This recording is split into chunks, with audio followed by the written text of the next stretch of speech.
panique, dossier OVNI.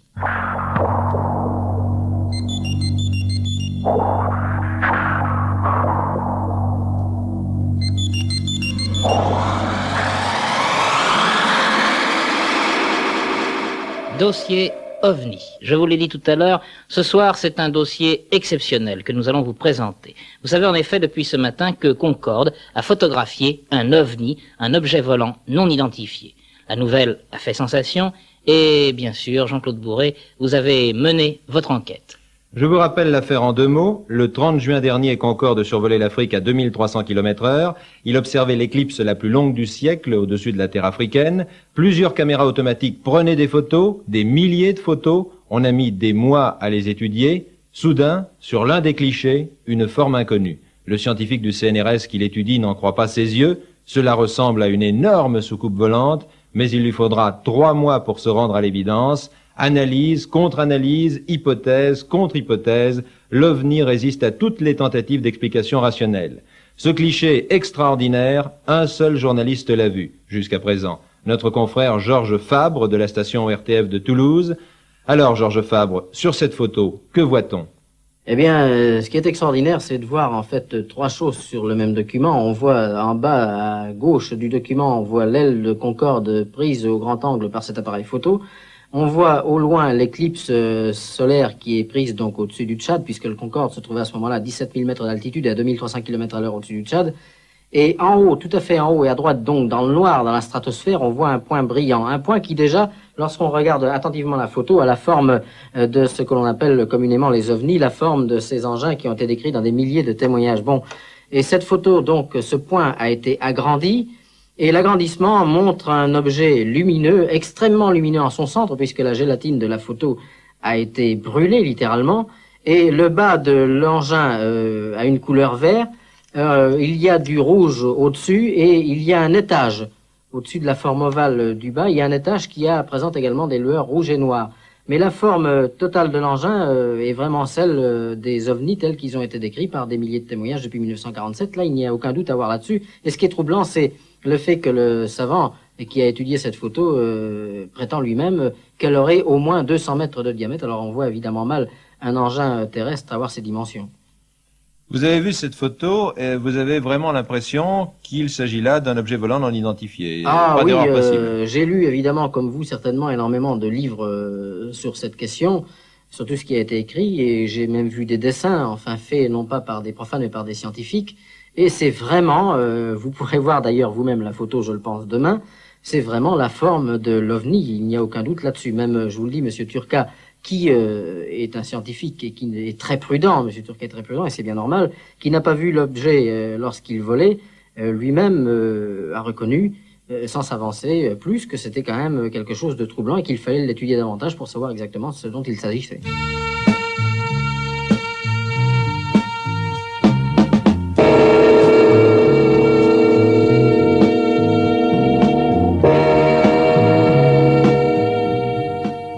Je voudrais vous faire entendre maintenant l'opinion d'un astrophysicien du CNRS, Monsieur Couchemy. Monsieur Couchemy est précisément l'astrophysicien qui a étudié ce cliché.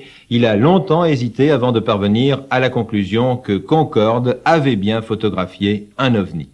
Eh bien, à partir de l'analyse du cliché, il semble que 2 choses puissent en résulter très importantes pour son interprétation. Il s'agit d'abord de la détermination de l'altitude du phénomène. On peut très simplement, à partir de l'examen du cliché, se rendre compte du fait que l'objet est à une altitude supérieure à celle de l'avion Concorde. Dans la stratosphère. L'avion Concorde était effectivement à 17 000 mètres d'altitude, c'est-à-dire dans la stratosphère. On peut également, à partir d'un raisonnement très simple, en étudiant l'étalement dans l'image de l'objet, déterminer une dimension inférieure de cet objet. En effet, durant la pause, l'avion Concorde a effectué un trajet qui est de l'ordre de 10 mètres, et on peut très facilement en déduire, d'après l'étalement de l'image, que la dimension minimale de l'objet, si cet objet est immobile, évidemment, est d'au moins 200 mètres. De diamètre. De diamètre, oui, c'est-à-dire la dimension la plus grande de l'objet. À partir alors de la dimension angulaire, qu'il est facile de déterminer sur l'image de l'objet, on peut en déduire que le phénomène a eu lieu à une distance millimane de l'ordre de 20 km, plutôt plus. Évidemment, l'objet n'était pas obligatoirement dans une attitude immobile, il pouvait suivre l'avion, et dans ces conditions, tous ces paramètres, évidemment, seraient différents. L'objet, donc, s'il suivait l'avion, serait plus petit. Oui, sans doute, oui. Je suppose que cette photo a fait l'objet d'études sérieuses. Est-ce qu'on a évoqué toutes les interprétations possibles? Est-ce qu'on a pensé à un nuage qui semblerait assez bizarre à 17 000 mètres d'altitude, à un effet d'optique, à une météorite ou à un ballon-sonde, par exemple? Oui, bien sûr, bien entendu. Nous avons envisagé, je pense, presque toutes les possibilités d'interprétation de ce cliché. Tout d'abord, évidemment, on pouvait l'interpréter en termes de défauts d'origine photographique, mais à l'évidence, on a pu montrer qu'il s'agissait d'une image, il s'agissait absolument d'une image dans la gélatine.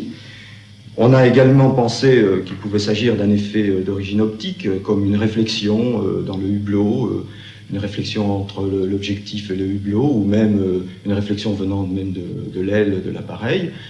On a également éliminé cette hypothèse à partir de l'examen de l'ensemble des clichés, surtout. On a pensé aux effets atmosphériques, qui sont très souvent cités d'ailleurs, dans le cas de ce genre d'observation, tels que des phénomènes d'origine réfraction atmosphérique, ce qu'on appelle aussi quelquefois les mirages. On a également éliminé ces hypothèses.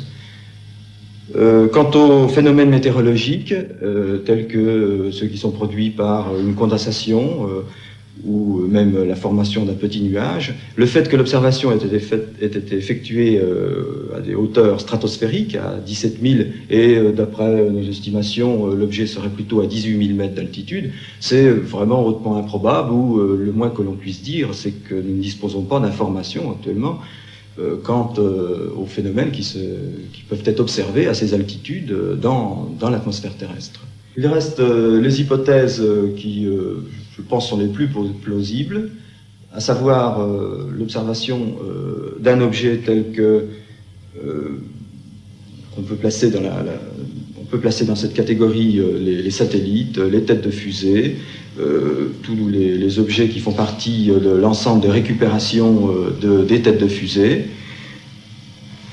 et également alors les ballons de type météorologique, les ballons sondes, etc.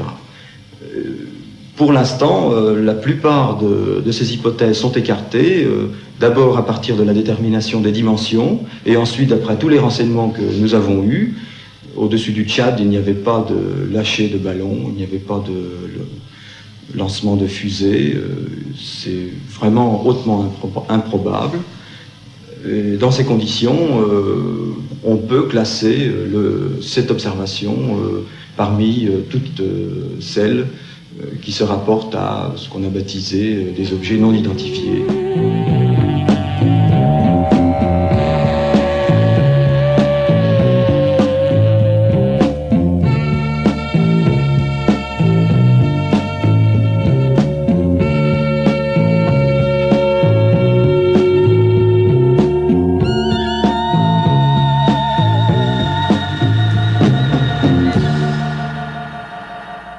Un autre scientifique, Claude Poher, directeur du département fusée du CNES, le Centre national d'études spatiales, a étudié lui aussi ce cliché. Il faut se rendre à l'évidence, a-t-il dit, et se préparer à une confrontation de plus en plus fréquente avec les ovnis. Non pas qu'ils deviennent plus nombreux, mais parce que de plus en plus, l'humanité est alertée et qu'elle est capable maintenant de faire face à ce phénomène scientifiquement et calmement. Comment, M. Poher, un scientifique, spécialiste des fusées, est-il parvenu à la certitude de l'existence des ovnis? Certainement pas grâce à la photo de Concorde, qui n'a fait que le conforter dans son opinion. Il y a en effet plusieurs années que Claude Poher a acquis une certitude. Comment? Voici sa réponse. Eh bien, je suis arrivé à cette conclusion parce que j'ai commencé à l'envers. J'ai commencé par me dire que c'était pas possible et j'ai voulu, par des moyens scientifiques, me prouver à moi-même que ça n'était pas vrai. Malheureusement, après 4 années d'études de ce genre, je suis arrivé à la conclusion opposée. C'est que les témoignages sont extrêmement cohérents et qu'on trouve dans les études statistiques sur un grand nombre de témoignages des phénomènes qui ne sont pas contenus dans les témoignages eux-mêmes, qui n'apparaissent que lorsque on fait ces statistiques sur ordinateur. Et la conclusion après tout ça, c'est que ces témoignages sont extrêmement cohérents et qu'il est très probable que les témoins ont effectivement vu des objets passer dans le ciel. Bon, est-ce que vous pouvez être plus précis en ce qui concerne ces révélations qui apparaissent après étude par ordinateur? Oh, c'est très spécialisé. On peut dire deux choses. La première, c'est que les phénomènes obéissent aux lois de l'optique, par exemple. Il y a d'autant plus d'observations que le ciel est plus pur, exactement comme il est d'autant plus probable de voir un avion qui passe au loin que le ciel est plus clair. Et ça suit une loi qui est exactement la même loi que pour les avions, si vous voulez. Alors ça, c'est pas contenu dans les témoignages. Il y a d'autres phénomènes qui sont du même style, qui apparaissent également. Et les témoins ne savent pas que lorsqu'ils disent « j'ai vu quelque chose passer, il pleuvait », ils ne savent pas que statistiquement, il y aura 10 fois moins de témoins par temps de pluie que de témoins par beau temps. Monsieur Poher, il y a combien de temps que vous vous occupez de ce phénomène des objets volants non identifiés? Ça va faire 4 ans maintenant. Vous avez étudié combien de cas? Oh, j'en ai étudié plusieurs centaines personnellement. En fait, j'ai lu des rapports d'observation de témoins par milliers.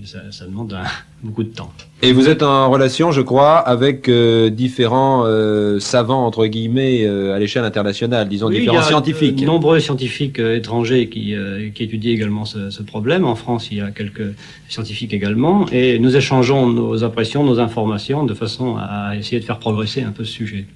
Votre réseau s'étend sur combien de pays? Oh, essentiellement les pays de langue française ou de langue anglaise, parce que je ne parle que ces deux langues. Mais vos conclusions sont que les ovnis ont été aperçus dans tous les pays du monde, pratiquement. Absolument, oui. Tous les pays du monde sont concernés. Bien entendu, pour qu'un témoin se fasse connaître, il faut qu'il y ait la possibilité de communiquer. Donc, les pays qui ont beaucoup de journaux, beaucoup de radios, de télévision, etc., sont plus favorisés que les autres. Mais même dans les pays dans lesquels il n'y a absolument aucune communication, on arrive à trouver des indigènes, par exemple, qui ont vu des phénomènes du même genre.